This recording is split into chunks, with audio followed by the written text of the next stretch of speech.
ditujukan kepada Sallallahu Alaihi Wasallam beserta keluarganya, kerabatnya, zuriatnya, para sahabat, para tabiin, para tabiut tabiin, dan kita semuanya yang insya Allah mendapatkan syafaat yang nanti di yaumul kiamat. Bapak Ibu yang dicintai oleh Allah, insya Allah semuanya, kita lanjutkan apa yang akan kita bahas. Berarti saya rapel ya, 2 hari pertemuan ini berarti 3 ayat. Hari ini yang dibahas bukan 2 ayat tapi 3 ayat. Ayat 11 berarti ayat 12 dan ayat 13. Besok 3 ayat lagi, 14, 15, dan 16. Baru lusa kita bahas 2 ayat. Untuk menggantikan kemarin ketika saya ada uzur, dan itu yang sudah menjadi komitmen saya. Setiap malam harus duduk menemani Bapak Ibu, tetapi karena uzur ya harus saya gantikan. Nah, berarti harus ada yang dirapel 2 hari ke depan, berarti kita bahas 3 ayat agar apa yang saya rencanakan, apa yang saya programkan berjalan sesuai dengan waktunya. Jadi H15 kita selesai mentadaburi surat Al-Mulk, kemudian H16-nya sampai H20-nya mentadaburi surat Al-Imran. Semoga Allah mudahkan dan semoga Allah berikan kekuatan kepada kita semuanya. Amin insyaallah. Kita masuk ke ayat 11, 12 dan 13. Ayat ke-11, fa'tarafu bidzanbihim wasaffal li ashabi sa'ir innal ladzina yakhshawna rabbahum bil ghaibi lahum maghfiratu wa ajrun kabir wa asirru qaulakum aw ijharu bih innahu alimun bidzati sudur. Itu 3 ayat yang akan kita pelajari pada malam hari ini. Kita mulai dari ayat yang ke-11. Saya share materinya. Bukan materi sebenarnya, ayatnya, untuk mengingatkan kita semuanya. Semoga kelihatan ayat yang akan kita pelajari bersama. Sudah kelihatan Bapak Ibu? Sudah. Sudah Ustaz. Sudah. Ya. Kita mulai. Bismillah. Malam hari ini kita akan belajar 3 ayat, 11, 12, dan 13. Kita mulai dari ayat ke-11. Sebelum kita masuk ke ayat 11, maka kita review sebentar ayat 2 ayat kemarin yang kita pelajari. 2 ayat yang kemarin kita pelajari berarti ayat ke-9 dan ayat ke-9 dan ayat ke-10.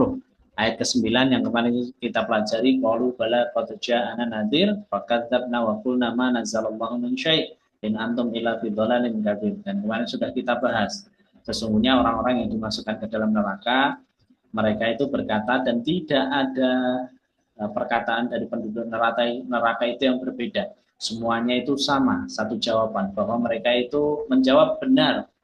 Qalu bala, menggunakan kata qalu, bukan ahadan atau bukan sendirian, tapi qalu itu berarti semuanya berkata yang sama, redaksinya sama, narasinya sama. Qalu bala, benar, sungguh qad ja'ana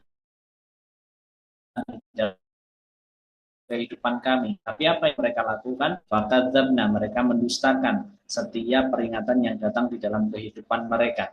Wa qulna ma nazzalallahu min syai', sesungguhnya Allah itu tidak mengirimkan apa-apa, dan mereka itu mendustakan ketika di dalam kehidupan dunianya. In antum illa fi dhalalin kabir. Kemudian para malaikat penjaga neraka itu berkata kepada mereka, ini adalah salah satu dialog nanti penduduk neraka. Kamu sebenarnya di dalam kesesatan yang besar, untuk menunjukkan penekanan bahwa apa yang didapatkan oleh mereka, orang-orang yang tidak menggunakan telinganya untuk mendengar dan orang-orang yang tidak menggunakan akalnya untuk berpikir, maka apa yang disampaikan oleh malaikat penjaga neraka, in antum fi dhalalin kabir, ini menunjukkan bahwa apa? Menunjukkan agar orang-orang yang dimasukkan ke dalam neraka itu terasa betul penyesalannya, mengerti betul kesalahannya, bahwa kalian itu adalah orang yang berbuat zalim atau kesesatan yang besar. Itu yang sudah kita pelajari. Kemudian ayat ke-10-nya, kemudian kita belajar dan Allah berfirman melanjutkan ayat yang ke-9, wa qalu law kunna nasma'u aw naqilu ma kunna fi ashabis sa'id. Dan mereka berkata, sekiranya kami dahulu itu mendengar atau memikirkan peringatan itu, tentulah kami tidak termasuk neraka yang menyala-menyala. Ini adalah bentuk kata-kata penyesalan mereka. Dan kemarin ada yang bertanya ketika saya sampaikan, sekiranya mereka diberi kesempatan untuk kembali kepada bumi, maka mereka akan berbuat kebaikan walaupun hanya kebaikan yang sedikit. Ada yang bertanya, oh bukankah bumi itu sudah mencapai akhir kehidupan, sudah kiamat? Apakah ada di antara mereka yang dikembalikan lagi ke bumi? Tidak. Mereka berkata seperti itu hanya untuk menunjukkan penyesalan mereka. Karena apa? Kehidupan bumi itu sudah berakhir dengan kiamat. Dan ini adalah perkataan nanti orang-orang yang sudah dimasukkan ke dalam neraka. Artinya apa? Neraka sudah digelar, hari kiamat sudah digelar. Sehingga apa? Ini merupakan ekspresi dan bentuk penyesalan. Orang itu kalau menyesal kan biasanya sekiranya kemarin saya tidak melakukan ini, sekiranya kemarin saya tidak jadi pergi ke sini, sekiranya saya tidak mengambil ini kemarin, pasti tidak akan terjadi hari ini. Apa yang disesali dari mereka pasti kan sudah terjadi. Seperti halnya sekarang, apa yang mereka sesali dari maka pasti sudah terjadi dalam kehidupan bumi, dan tidak ada yang bisa kembali kepada kehidupan bumi atas ketetapan Allah yang sudah Allah tetapkan ketika kiamat itu sudah digelar. Maka perkataan ini mengekspresikan bagaimana penyesalan mereka. Wa qalu law kunna nasma'u aw naqilu, sekiranya dulu kami di dalam kehidupan dunia menggunakan telinga kami, menggunakan akal kami untuk memikirkan setiap peringatan yang Allah kirimkan di dalam kehidupan kami, maka kami tidak akan menjadi penduduk neraka yang menyala-nyala. Ini yang menjadikan kita paham betul apa yang kita pelajari kemarin, bagaimana azab yang Allah berikan bagi orang-orang yang mendustakan dan tidak beriman terhadap apa yang sudah Allah jelaskan dari ayat pertama, bahwa kekuasaan dan kerajaan Allah yang begitu besar. Allah menciptakan 7 lapis langit dengan tidak ada celah, tidak ada bocor, tidak ada cacat. Kita disuruh melihat lagi, sekali lagi, dan kamu tidak akan pernah mendapatkan cacat, dan kamu disuruh mengambil pelajaran dari semua itu. Tapi ada orang-orang yang mendustakan, ada orang-orang yang tidak mengakui begitu besarnya maha besarnya Allah. Justru mereka tidak menggunakan telinganya untuk mendengar, tidak menggunakan akalnya untuk berpikir, sehingga mereka menerjang segala apa yang Allah perintahkan dari syariat ini, sehingga mereka terus berbuat maksiat, terus berbuat dosa, terus melanggar segala ketentuan Allah, dan mereka dimasukkan ke dalam neraka. Dan ini salah satu episode atau salah satu percakapan di dalam kehidupan neraka yang diabadikan oleh Allah. Wa qalu law kunna nasma'u aw naqilu ma kunna fi ashabis sa'ir. Sekiranya dulu kami di dalam kehidupan dunia itu menggunakan telinga kami untuk mendengar, menggunakan akal kami untuk berpikir, maka kami tidak akan menjadi penduduk neraka. Dan sekiranya mereka mereka berkata kepada penduduk neraka, sekiranya kami bisa dikembalikan ke dalam kehidupan dunia, maka kami akan berbuat kebaikan walaupun itu hanya sedikit. Dan itu adalah sebuah bentuk penyesalan, ekspresi penyesalan dari mereka. Maka itu yang sudah kita pelajari kemarin. Sekarang kita masuk ke ayat yang ke-11. Ini masih menceritakan penduduk neraka. Masih menceritakan bagaimana penduduk neraka. Ketika mereka sudah menyesali, mereka mengekspresikan penyesalannya dengan berkata tadi di ayat ke-10-nya, wa qalu law kunna nasma'u aw naqilu ma kunna fi ashabis sa'ir. Maka ayat ke-11-nya Allah menceritakan fa'tarafu bidzanbihim fasuhqal li ashabis sa'ir. Maka mereka mengakui dosanya, tetapi jauhlah dari rahmat Allah bagi penghuni neraka yang menyala-nyala. Allah menjelaskan pada ayat ini fa'tarufu. Fa'tarufu itu artinya mengakui dosa.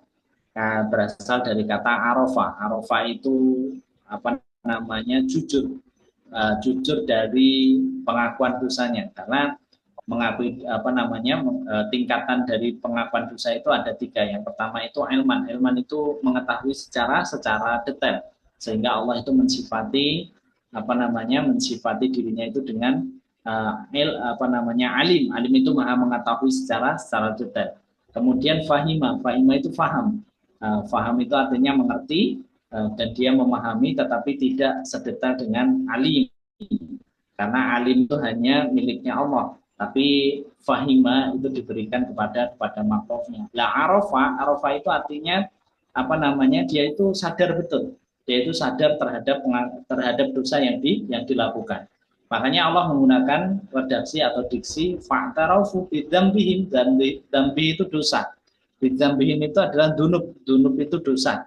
Mereka mengakui dosa-dosa mereka dan mereka menyatakan apa yang menjadi perbuatan-perbuatan dari dosa mereka ketika mengingkari apa namanya, ketika mengingkari di dalam kehidupan mereka dari nikmatnya, dari keimanannya, dari kekuasaannya Allah, dan peringatan-peringatan yang dikirimkan ke dalam mereka, mereka itu sadar betul dosa-dosa yang mereka lakukan. Dan di episode ini mereka itu mengakui detail apa yang mereka lakukan. Mereka mengakui dosanya, menyatakan dosanya, menyatakan dosanya. Bapak Ibu, kalau kita di sidang, di pengadilan, ini analogi sederhananya. Kalau ada kasus Bapak Ibu di sidang di pengadilan dan sudah terbukti salah, dan kemudian ada, kalau di dalam kehidupan dunia pengen diringankan apa namanya hukumannya, maka orang yang sudah terbukti salah itu kan ujungnya mengakui kesalahannya. Ujungnya mengakui kesalahannya. Agar apa? Diringankan hukuman. Orang yang sudah dimasukkan di dalam neraka, mereka menganggap bahwa ketika mereka mengakui dosanya akan diringankan apa? Akan diringankan hukumannya oleh Allah. Tapi mereka salah menyangka. Karena apa? Karena apa yang mereka lakukan di dalam kehidupan dunia itu sudah terlambat. Pengakuan dosa ketika sudah di dalam kehidupan akhirat itu sudah terlambat. Makanya ulama di sini mengatakan pengakuan dosa itu ada dua. Pengakuan itu ada dua. Yang pertama dosa di dalam kehidupan dunia. Ini yang dikatakan oleh para ulama itu adalah orang-orang yang beruntung, orang-orang yang beruntung dan akan dimuliakan oleh Allah. Artinya apa? Artinya ketika dia masih di dalam kehidupan dunia, dia sadar betul dengan dosa yang dia lakukan, kemudian dia benar-benar kembali kepada Allah dengan taubatan nasuha. Dan ketika ada orang yang berdosa dan kembali kepada Allah dengan taubatan nasuha, tobatnya jujur kepada Allah, bukan tobat yang bohong, bukan membohongi Allah, bukan tobat hanya di lisan aku bertobat, tapi masih mengulangi kesalahan, punya niat jahat di dalam hatinya ketika dia bertobat, kemudian ada niat untuk mengulanginya lagi, akhirnya mengulangi lagi, bertobat lagi, mengulangi lagi, walaupun Allah Maha Pemurah, tapi Allah itu tahu apa yang ada di dalam pikiran dan hati kita, dari rencana buruk kita, dari rencana jahat kita, dan Allah itu tahu siapa yang tobatnya benar-benar jujur dari hatinya, dan siapa yang tobatnya itu tidak jujur dari hatinya, dan hanya tobat yang hanya di lisannya saja. Maka siapapun yang bertobat jujur dengan taubatan nasuha dari setiap dosanya di dalam kehidupan dunia, dia pasti akan mendapatkan kemuliaan, pasti akan mendapatkan kemuliaan, dan ini tidak terlambat. Karena pintu tobat itu bagi umatnya Rasulullah SAW masih dibuka sampai ajal itu, sampai atau nyawa itu sampai di kerongkongannya. Jadi masih diterima. Tetapi yang menjadi pertanyaan Bapak Ibu dan menjadi perhatian kita semuanya, kita itu kalau ada orang mukmin berdosa, kemudian pengen bertobat, menunggu sakaratul maut, maka di dalam sakaratul mautnya itu sudah sangat berat. Maka apa? Kita bisa membayangkan kalau sudah nazak, nyawa sudah sampai kerongkongan, itu tidak ada perkataan dan tidak ada yang bisa kita katakan di dalam kondisi yang sangat berat itu. Maka ketika tobat jangan sampai nunggu mati. Walaupun tobat kita masih diterima sampai nyawa itu di kerongkongan. Bayangkan, nyawa di kerongkongan, nyawa mulai dicabut dari kaki saja sudah berat Bapak Ibu. Kita sudah tidak bisa berkata apa-apa. Kaki sudah mulai dingin, dicabut oleh malaikatul maut, kaki sudah mulai dingin ke atas, masuk ke lutut, dicabut pelan-pelan, nyawa kita dari ubun-ubun kita sudah mulai dingin dari kaki, itu sudah sangat berat, apalagi nunggu sampai nazak, sampai nyawa itu di kerongkongan. Maka jangan sampai itu terjadi dalam kehidupan kita. Makanya siapapun yang bertobat di dalam kehidupan dunia, mereka mengakui dosanya, mengakui kesalahan di dalam kehidupan dunia, maka menjadikan mereka yang kembali kepada Allah itu mulia di hadapan Allah selama tobatnya itu jujur dari hatinya. Maka itu yang menjadikan kita paham kenapa salah satu surga yang Allah ciptakan di dalam kehidupan kita itu adalah surga yang namanya pintu surga itu pintu taubat. Surga itu pintunya ada 8. Salah satunya adalah pintu tobat yang akan dimasuki bagi siapa? Bagi mereka pendosa-pendosa di dalam kehidupan dunia yang mereka kembali kepada Allah dengan kejujuran hatinya, mengakui dosa yang dilakukan di dalam kehidupan mereka. Makanya kita belajar dari kisahnya Ma'is bin Malik kan. Ma'is bin Malik melakukan dosa, tetapi ketika Ma'is bin Malik itu bertobat kepada Allah dan dia kembali kepada Allah, mengakui dosanya di dalam kehidupan dunia, maka tidak ada yang Allah berikan kecuali adalah kemuliaan. Ma'is bin Malik datang kepada Rasulullah, dia itu gelisah betul dengan apa yang dilakukannya. Dia takut kepada Allah kalau dosa yang dilakukan tidak segera dibersihkan di dalam kehidupan dunia, maka nanti takutnya dibersihkan di dalam kehidupan akhirat. Dan bagi siapapun yang dosanya sudah dibersihkan dalam kehidupan dunia, maka Allah tidak akan pernah membersihkan 2 kali. Artinya apa? Kalau ada orang yang berbuat zina, kemudian sudah dirajam, maka rajam itu sudah sebagai bentuk keadilan Allah untuk penembusan dosa di dalam kehidupan akhirat. Maka dia tidak akan mendapatkan di dalam kehidupan akhirat balasan yang kedua dari perbuatan zinanya selama dia sudah dirajam. Orang yang sudah membunuh, maka ketika dikisos atau penggal kepalanya, maka dalam kehidupan akhirat sudah tidak mendapatkan beban syariat karena sudah dipenggal kepalanya di dalam kehidupan dunia. Orang yang mencuri kemudian tangannya dipotong, maka nanti sudah bebas hisabnya ketika mereka ridho terhadap hukuman yang mereka terima. Orang yang dirajam ketika mereka terima hukumannya, maka dia di dalam kehidupan akhirat sudah tidak terkena hukum rajam. Ketika di dalam kehidupan dunia ada orang membunuh, kemudian ditetapkan hukum kisos dan dia ridho dengan hukum yang dia terima dari syariatnya Allah, maka nanti dalam kehidupan akhirat dia sudah tidak dihisab atas pembunuhannya. Begitu juga dengan Ma'is bin Malik. Ma'is bin Malik tidak mau apa yang dilakukan dari zinanya itu mendapatkan hukuman nanti dalam kehidupan akhirat. Karena Ma'is bin Malik tahu betul bagaimana hukuman di akhirat itu akan lebih berat daripada hukuman di dalam kehidupan dunia. Makanya dia datang dengan tobat yang setobat-tobatnya, dengan tobat yang benar di hadapan Rasulullah SAW dengan hati yang jujur mengakui, "Tohirni ya Rasulullah." Rasulullah pun menjawab dan memberikan tenggang. Karena Rasulullah tidak tahu apa yang dilakukan Ma'is bin Malik. Apa yang kamu katakan, wahai Ma'is bin Malik, sudah pulang. Banyaklah kamu beristighfar kepada Allah. Padahal Rasulullah sudah memberi uzur kepada Ma'is bin Malik untuk pulang, banyak bertobat kepada Allah, banyak beristighfar kepada Allah. Tapi saking takutnya Ma'is bin Malik dengan kejujuran hatinya pengen kembali kepada Allah, maka kembali lagi mengatakan kepada Rasulullah, "Tahirni ya Rasulullah, sucikan saya." Sampai 3 kali, kemudian Rasulullah bertanya, "Dosa apa yang kamu lakukan, wahai Ma'is bin Malik, sehingga kamu meminta diriku untuk mensucikanmu?" Sampai 3 kali. Dan Ma'is bin Malik mengatakan, "Saya berzina ya Rasulullah." Apakah Rasulullah langsung menerima perkataan Ma'is bin Malik? Rasulullah ngecek dulu, manggil sahabat, coba cek Ma'is bin Malik, apakah dia habis minum khamr sehingga kata-katanya ngawur. Karena Ma'is bin Malik diketahui Rasulullah itu adalah orang yang sangat solih, orang yang sangat taat dalam menjalankan syariat. Kemudian sahabat itu mencium nafasnya Ma'is bin Malik dan berkata, "Sesungguhnya Ma'is bin Malik tidak sedang mabuk ya Rasulullah, dia tidak minum khamr."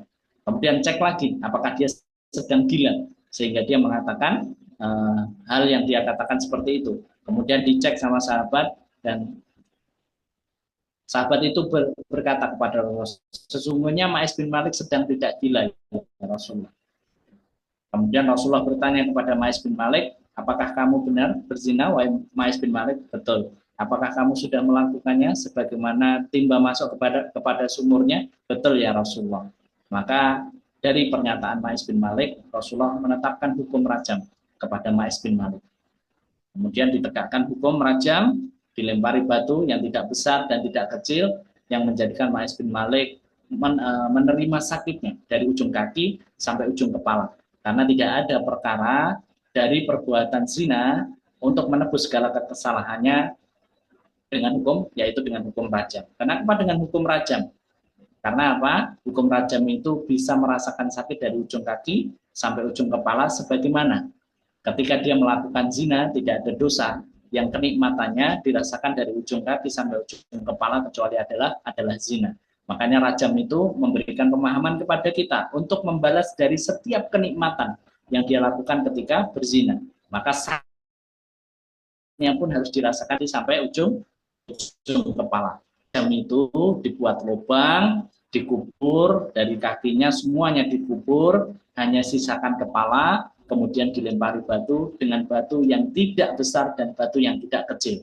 Kenapa batunya tidak boleh besar, tidak boleh sekali mati? Karena apa? Dia tidak akan merasakan sakitnya dari ujung kaki sampai ujung kepala. Kenapa batunya tidak terlalu kecil? Karena dia tidak akan mati-mati kalau pakai batu kecil. Batunya yang batu sedang, yang dilempar ke kepalanya sampai meninggal dunia. Apa yang dilakukan Ma'is bin Malik dari tobat tobatnya yang jujur dari hati, meminta agar dibersihkan.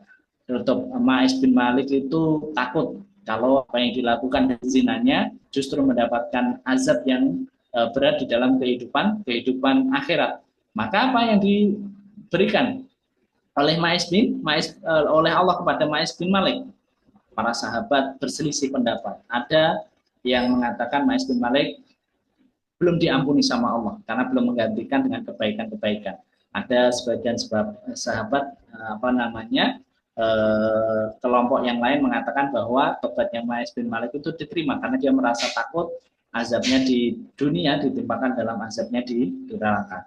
Dan sahabat itu berselisih sampai 3 hari. Karena apa? Karena Rasulullah itu belum mengatakan apa-apa. Karena kisahnya Ma'is bin Malik ini selama 3 hari tidak ada wahyu turun. Dan kita tahu tidak ada yang disampaikan Rasulullah kecuali adalah perkataan Allah dan wahyu yang disampaikan kepada beliau. Setelah 3 hari para sahabat itu berselisih, maka Rasulullah mengatakan sudah di hari ketiga, sudah kalian jangan lagi membahas tentang Ma'is bin Malik. Sesungguhnya tobatnya Ma'is bin Malik diterima sama Allah dan diampuni oleh Allah dosanya dan mendapatkan surga. Kalaulah Ma'is diberikan izin oleh Allah, maka Ma'is bin Malik itu bisa memberikan syafaat 70 penduduk Madinah. Makanya itu yang menjadikan kita paham Bapak Ibu. Yang pertama, kata para ulama, adalah pengakuan dosa yang jujur di dalam kehidupan dunia. Dan ini akan mendapatkan kemuliaan ketika pengakuan dosa ini jujur dari hatinya, tobat kembali kepada Allah dari hatinya. Yang kedua adalah pengakuan dosa ketika sudah di dalam kehidupan akhirat. Dan inilah yang terjadi. Pengakuan dosa di dalam kehidupan akhirat itu sudah terlambat. Tobat itu di dalam kehidupan akhirat sudah tidak akan diterima oleh Allah. Karena apa? Karena akhirat itu sudah titik akhir. Sudah melalui mizan, melalui hisab, sehingga mereka sudah ditetapkan sebagai penduduk neraka dan tobat mereka itu sudah tidak ada artinya. Makanya penyesalan yang mereka lakukan dari perkataannya, dari pengakuannya, karena mereka berharap seperti hidup di dalam kehidupan dunia. Faktarufu bidzambihim, ketika mereka mengakui dosa, mereka berharap rahmatnya Allah itu turun di dalam kehidupan mereka. Sebagaimana ketika di dalam kehidupan dunia, kalau ada sidang, ada hukuman, ketika mereka sudah mengakui dosanya, dijatuhkan hukuman, pasti ada keringanan, karena kamu kooperatif, karena kamu mengakui salahmu, maka hukuman dari 7 tahun saya dikurangi jadi 6 tahun misalnya. Itu dalam kehidupan dunia. Tapi pengakuan dosa yang mereka lakukan dalam kehidupan akhirat tidak mendapatkan keringanan apapun dari Allah. Dan harapan itu pupus ketika mereka tahu bahwa mereka sudah dimasukkan ke dalam neraka, yang mereka hidup di dalam kehidupan akhirat. Mereka baru sadar ini sudah tidak di dunia lagi. Ini adalah di akhirat. Pengakuan dosa dari mereka sudah tidak diterima oleh Allah dari setiap apa yang dikatakan mereka, dari dosa-dosanya yang dilakukan di dalam kehidupan dunia. Makanya Allah menyampaikan fasuhko itu dihinakan oleh Allah. Artinya apa? Jauh dari rahmatnya Allah, jauh dari belas kasihannya Allah. Fasuhko li ashabis sa'ir, bagi penghuni neraka yang menyala-nyala. Maka rahmatnya Allah, belas kasihannya Allah itu sudah tidak berlaku bagi mereka. Mereka berharap mendapatkan keringanan, mendapatkan rahmat, mendapatkan ampunan dari pengakuan dosa itu, dari tobatnya di dalam kehidupan neraka tadi. Dan ini adalah orang-orang yang bukan beruntung, tapi mereka adalah orang-orang yang buntung dalam kehidupan akhirat. Kalau pengakuan dosa di dalam kehidupan dunia adalah orang-orang beruntung, tapi pengakuan dosa dalam kehidupan akhirat yang sudah dimasukkan ke neraka, maka mereka adalah orang-orang yang buntung dalam kehidupan akhirat. Maka apa yang bisa kita pelajari dari ayat ini? Ayat ini mengajarkan kepada kita berbuat dosa. Kalau kita berbuat salah, maka cepatlah kembali kepada Allah dalam kehidupan dunia kita, agar kita diampuni dosanya sebelum kita memasuki babak baru, yaitu kehidupan akhirat. Karena kalau sudah memasuki babak baru kehidupan akhirat, dosa-dosa yang kita akui kepada Allah sebelum kita bertobat di dalam kehidupan dunia kita, maka apa? Allah itu fasuh qoli ashabi sa'ir, jauh dari rahmatnya Allah bagi orang-orang yang sudah dimasukkan ke dalam neraka. Nah, ayat ini, ayat ke-11 masih menceritakan dari anak-anak ayat sebelumnya, falilladzina kafaru, dari menceritakan orang-orang kafir yang terhapus dosanya yang mereka ingkar, sampai ayat ini menceritakan bagaimana episode mereka ketika dimasukkan ke dalam neraka, kemudian neraka neraka itu meledak hampir marah ketika mereka dimasukkan. Penjaga neraka berkata bahwa mereka berada pada kedoliman atau kesesatan yang nyata, kemudian mereka minta mengakui dosa, tetapi rahmat Allah sudah jauh. Ini adalah episode neraka dan fragmen neraka yang Allah sampaikan di dalam surat Al-Mulk dari 6 ayat sebelumnya, menceritakan orang kafir sampai ayat ini, ayat ke-11. Kemudian ayat ke-12 Allah menyampaikan, innalladzina yakhshawna rabbahum bil ghaibi lahum maghfirah wa ajrun kabir. Sesungguhnya orang-orang yang takut kepada Tuhannya yang tidak terlihat oleh mereka memperoleh ampunan dan pahala yang besar. Baru ayat ini adalah ayat antitesa dari 6 ayat yang sebelumnya dibahas dari perjalanan penduduk neraka. Sekarang antitesanya siapa? Antitesanya ayat ini dari 6 ayat yang kita bahas dari walilladzina kafaru, dari orang-orang yang terhapus orang kafir, orang yang mengingkari, orang yang terhapus amalnya, orang yang banyak berbuat dosa, tidak bertobat kepada Allah. Ini antitesa. Nah, jadi orang-orang itu takut kepada Rabb-nya bil ghaibi, yang tidak terlihat oleh mereka, lahum maghfirah, maka dia akan memperoleh ampunan oleh Allah wa ajrun, dan mereka mendapatkan pahala yang besar. Kenapa Allah itu menggunakan kata yakhshawna itu? Padahal kita tahu ya, khauf itu kan takut. Kenapa Allah tidak menggunakan innalladzina yakhfauna atau yakhfuna rabbahum? Allah itu menggunakan redaksi innalladzina yakhshawna. Bedanya khauf dengan yakhshaw apa? Sama-sama takut, tetapi kalau khauf itu sifatnya umum. Ketika takut spontan, takutnya itu takutnya itu tanpa dihadirkan ilmu di dalam kehidupan. Jadi takut, misalnya kita ketemu serigala, kemudian kita spontan takut, nah itu khauf. Khauf, takut secara umum. Kita lagi jalan, tiba-tiba ada ular nyebrang, kemudian kita tahu, ada ular. Nah, itu namanya khauf. Tapi kalau yakhsha, ketakutan yang dihadirkan Allah di sini, yang disampaikan Allah di sini, orang-orang yang takut kepada Tuhannya, innalladzina yakhshawna rabbahum, adalah takut yang dihadirkan atas ilmu. Ya, takut yang memiliki proses yang panjang. Takut yang terbentuk dari proses yang panjang. Proses yang panjangnya apa? Ketika hidup mereka menggunakan pendengarannya untuk mendengarkan kalimat Allah, dan mereka menggunakan akalnya untuk memikirkan ayat-ayat Allah. Nah, ini bedanya khauf dengan yakhsha.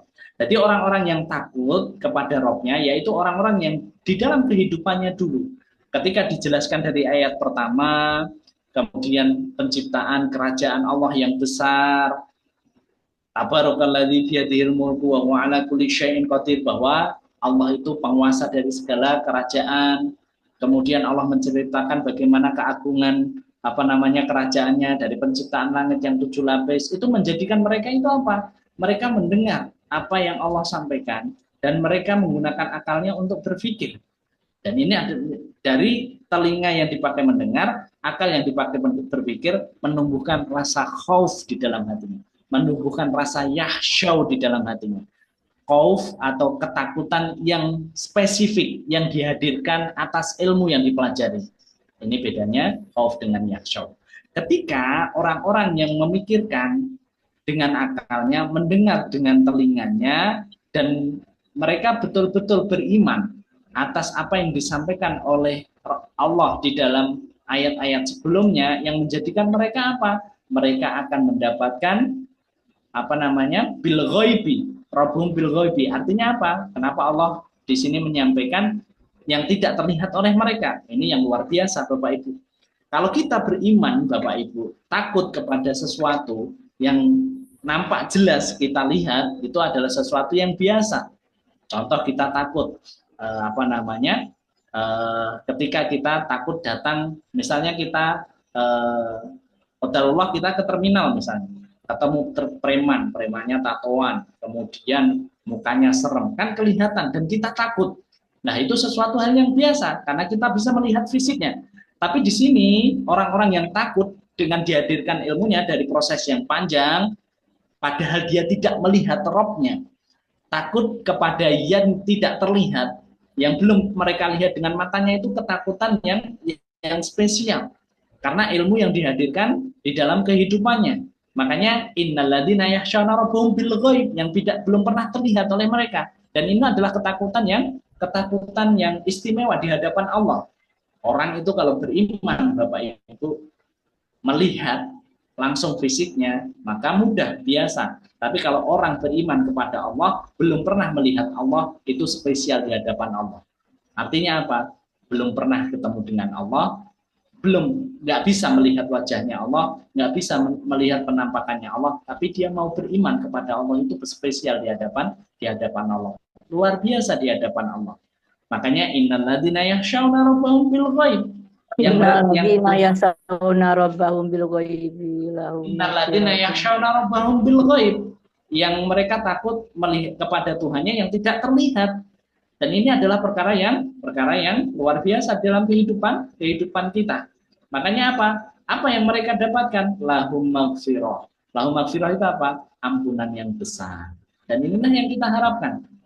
Makanya jangan sampai kita menjadi episode yang diceritakan oleh Allah dari ayat ke-6, dari ayat walilladzina kafaru sampai ayat yang ke-11 tadi.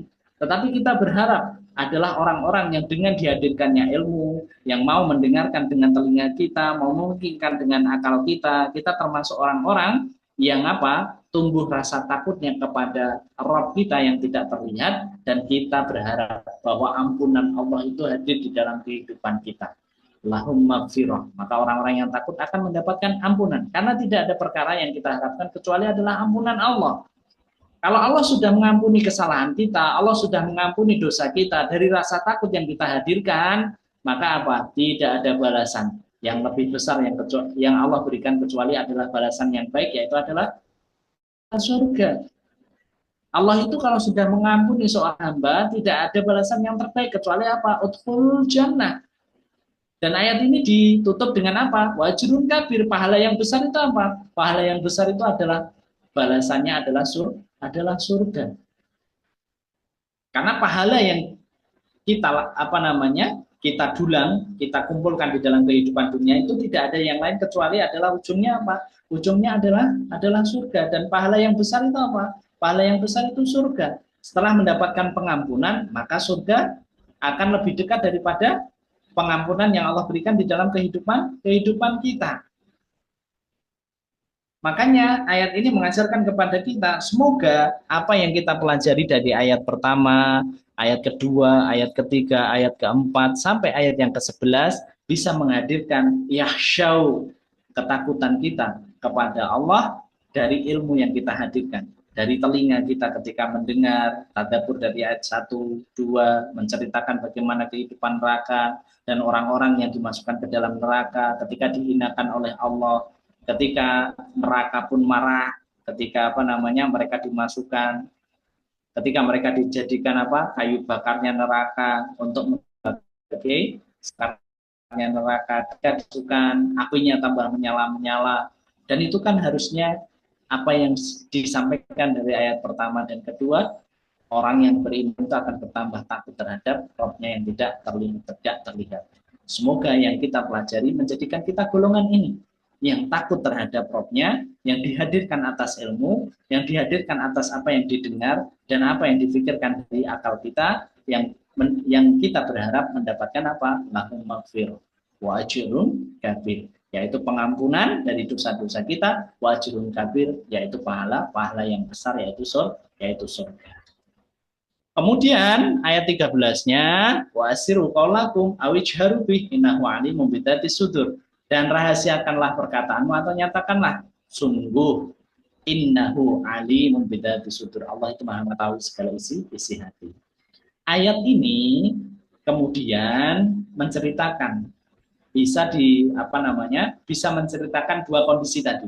Bagi kondisi orang yang berdosa, kemudian bagi kondisi orang yang bertakwa atau yang takut kepada Rabb-nya yang mendapatkan pahala yang besar tadi, diampuni dan pahala yang besar. Artinya konteksnya apa? Satu, menceritakan orang-orang yang mendustakan Allah yang dimasukkan ke dalam neraka. Yang kedua adalah konteksnya orang beriman yang mendapatkan surga. Konteks yang pertama, ketika ayat ini diterjemahkan wa asiru qaulakum, dan rahasiakanlah perkataanmu, atau katakanlah, asiru itu sir itu artinya rahasiakan, qaulakum itu perkataanmu, wa ajiru bihi itu atau nyatakan perkataanmu, innahu alimun bidzati sudur, sesungguhnya Allah itu Maha Alim, Maha mengetahui bidzati sudur, segala apa yang ada di dalam isi hatimu, geritik hati, bahkan tidak terucap pun apa yang ada di dalam isi hati kita itu diketahui oleh Allah.